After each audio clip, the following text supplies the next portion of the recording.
Louis XIV took full control of the French crown in 1661 and developed Richelieu's concept of governance to unprecedented levels.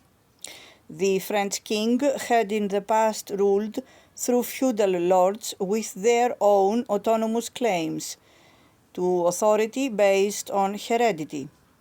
Louis governed through a royal bureaucracy depended entirely on him. He downgraded courtiers of noble blood and ennobled bureaucrats. What counted was service to the king, not rank of birth. The brilliant finance minister Jean-Baptiste Colbert, son of a provincial draper, was charged with unifying the tax administration and financing constant war. The memoirs of Saint-Simon, a duke by inheritance and man of letters, bear bitter witness to the social transformation. He, Louis, was well aware that though he might crush a nobleman with the weight of his displeasure, he could not destroy him or his line, whereas a secretary of state or other such minister could be reduced, together with his whole family, to those depths of nothingness from which he had been elevated.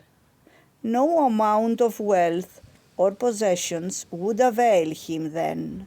That was one reason why he liked to give his ministers authority over the highest in the land, even over the princes of the blood. In 1680, Louis symbolized the nature of his all-embracing rule by assuming the title the Great, to go with his earlier self-granted appellation as the Sun King. In 1682, France's North American territories were named Louisiana. The same year, Louis's court moved to Versailles, where the king oversaw in elaborate detail a theatre monarchy dedicated, above all, to the performance of his own majesty.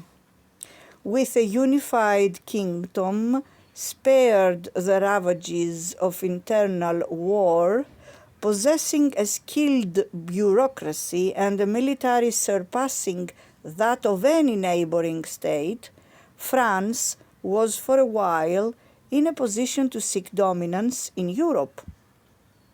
Louis's reign resolved itself into a series of almost continuous wars. In the end, as was the case with all later aspirants to European hegemony, its new conquest galvanized an opposing coalition of nations. At first, Louis's generals won battles everywhere. Ultimately, they were defeated or checked everywhere, most signally in the first decade of the 18th century by John Churchill, later Duke of Marlborough and forebear of the great 20th century Prime Minister Winston Churchill. Louis's legions could not overcome the basic resilience of the Westphalian system.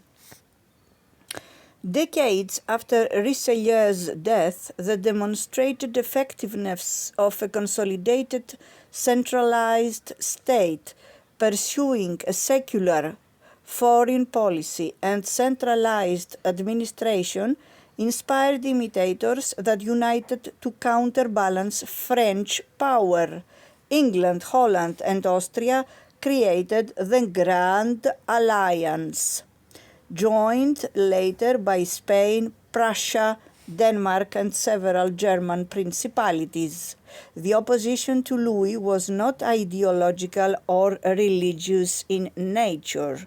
French remained the language of diplomacy, and high culture through much of Europe, and the Catholic-Protestant divide ran through the Allied camp. Rather, it was inherent in the Westphalian system and indispensable to preserve the pluralism of the European order. Its character was defined in the name contemporary observers gave it, the Great Moderation. Louis sought what amounted to hegemony in the name of the glory of France. He was defeated by a Europe that sought its order in diversity.